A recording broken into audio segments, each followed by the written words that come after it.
Hello বন্ধুরা, আজকে তোমাদেরকে নিয়ে এসেছি এফডিসিতে। কারণ এফডিসিতে মানে তোমরা হয়তো জানো যে 19 তারিখ বাংলাদেশ চলচ্চিত্র শিল্পী সমিতির নির্বাচন।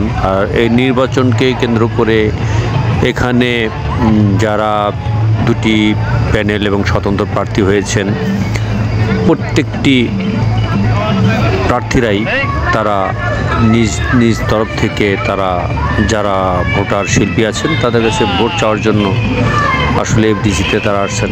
আপনাদেরকে একটু ঘুরিয়ে ঘুরিয়ে পুরো এফডিসির চিত্রটা আপনাদের মাঝে তুলে ধরার চেষ্টা করছি মাত্র। তবে পুরোটা দেখানো আজকে হয়তো বা সম্ভব হবে না, তবে পর্যায়ক্রমে আপনাদেরকে এই ভিডিওগুলো আপনাদের সামনে তুলে ধরব। বন্ধুরা, আসলে চলচ্চিত্রের মধ্যে এই ধরনের যে কাদা ছোড়াছুড়ি বা শিল্পীদের মধ্যে এই ধরনের বিভক্তিকরণ জিনিসটা ছিল না। জানি না আমার কথাগুলো আপনাদের কাছে কতটুকু গ্রহণযোগ্য হবে। আসলে বাংলাদেশের চলচ্চিত্রে যারা অভিনয় শিল্পী যারা ছিলেন, নায়ক নায়িকা, পার্শ্ব চরিত্র, যারা ছোটোখাটো চরিত্র করতেন, তারা যদি কোনো সময় রাস্তা দিয়ে হেঁটে যেত বা গাড়িতে থাকতো, তাহলে যারা আমাদের সিনেমার দর্শক ছিলেন তারা কিভাবে যে ছুটে আসতেন একটি অটোগ্রাফ বা তার সঙ্গে একটু কথা বলার জন্য, তার সাথে একটু আলাপ করার জন্য, যে তাকে পর্দায় দেখে আর এখন তাকে বাস্তব দেখছে। যাই হোক, কথা বলে তো অনেক কিছু বলা যায়। দুটি প্যানেল এখানে আছে, একটা আমাদের কিংবদন্তি অভিনেতা মাহমুদ কুলি ভাই এবং নিপুণ পরিষদ, আরেকটি আছে মিশা এবং আমাদের ডিপজল ভাই। দুটি প্যানেল এবং স্বতন্ত্রও আছেন অনেকে, আমাদের নৃত্যশিল্পী আছেন, ইউসুফ খানও আছেন এখানে। যাই হোক, যারা মানে ভালো মনে করবেন, যারা আমাদের চলচ্চিত্রটাকে একটু সামনের দিকে নিয়ে যেতে পারবেন এবং শিল্পীদের ভাগ্য উন্নয়নের কাজে যারা জড়িত থাকবেন, তাদেরকেই ভোট দিয়ে নির্বাচিত করাটাই আমি মনে করি সবচেয়ে ভালো। আর আমি যে কথাটা বলতেছিলাম যে আসলে আমাদের চলচ্চিত্র শিল্পীদের এখন কেউ মূল্যায়ন কেন করে না।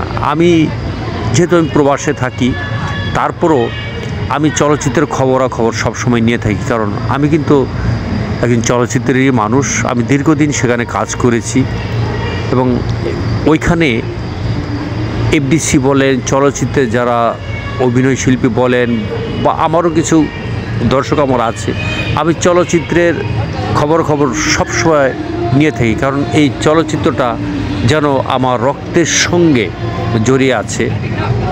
আমি আসলে মঞ্চ থেকে ছোট পর্দা থেকে বড় পর্দায় এসেছি।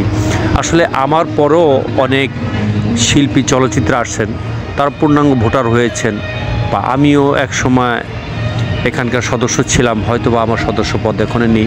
যাক, সেটা নিয়ে আমার আক্ষেপ করার কোনো দরকার নেই, কারণ এই চলচ্চিত্র দিয়ে আমার আসলে পেটের ভাত জুটবে না।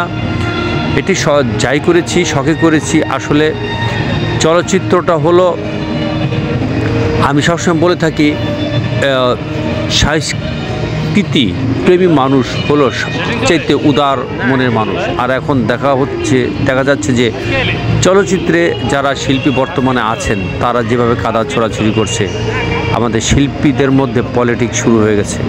দেখেন, ঈদের মধ্যে বেশ কয়েকটা ছবি মুক্তি পেয়েছে। আমি মনে করি সবচেয়ে সিনেমার মধ্যে আমাদের বেস্ট সিনেমা ছিল আমাদের কাজী মারুফের সিনেমাটি গ্রিন কার্ড।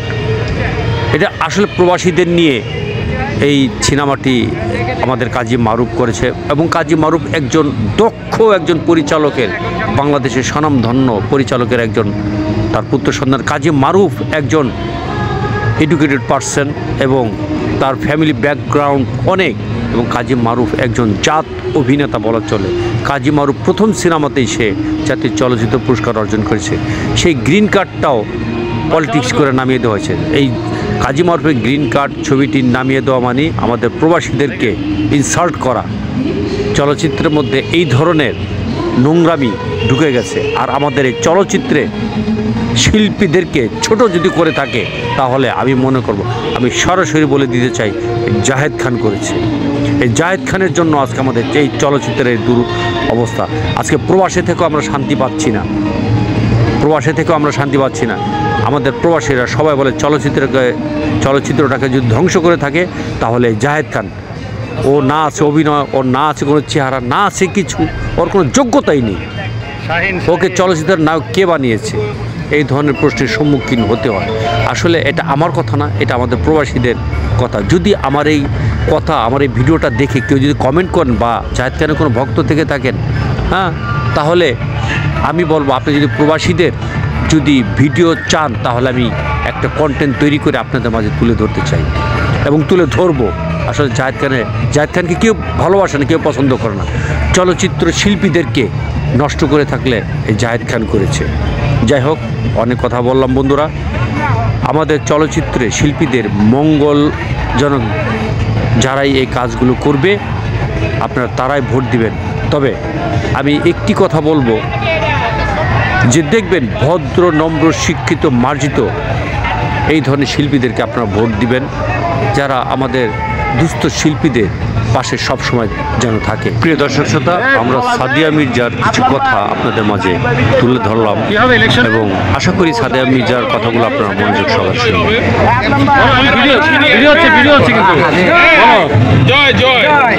সীমান্ত কিছু একটা বলো, তোমার ইলেকশন ব্যাপারে কিছু বলো। আমি সবাইকে বলবো, সাদিয়া বলো, ইলেকশন হচ্ছে একটা প্রতিবাদী নারী, ও একটা সাংগঠনিক মহিলা। আমি বলবো যে ওর দরকার আছে, ওরা সবাই ভোট দেন, ভোট দিয়ে জয়যুক্ত করুন। ইনশাল্লাহ শিল্পীদের জন্য আগেও করতে শিল্পীরা আছে, জানে যে সাদিয়া কি পরিমাণ কর্মঠ। আপনারা সবাই দোয়া করবেন আর ভোটাররা ভোট দিবেন। সাদিয়া কিছু বলো, সাদিয়া কিছু বলো। 6 বছর আন্দোলন সংগ্রাম করেছি, 103 জনের প্রতিনিধি হয়ে আমি নির্বাচন করছি। আমার জন্য দোয়া করবেন। আসলে আমি আসার বড় কথা না, সবথেকে বড় কথা হলো শিল্পী সমিতির কাজ করা। শিল্পী সমিতির মানে কি? সাথে এসে ট্রিং করা না, আর এই পরিচয় নিয়ে বিভিন্ন অনুষ্ঠানে যাওয়া না। শিল্পী সমিতিতে প্রার্থী হয়ে নির্বাচিত হওয়া মানে শিল্পীদের জন্য কিছু করা। তো যেহেতু আমি 6 বছর শিল্পীদের কল্যাণে কাজ করেছি, 103 জন সদস্যের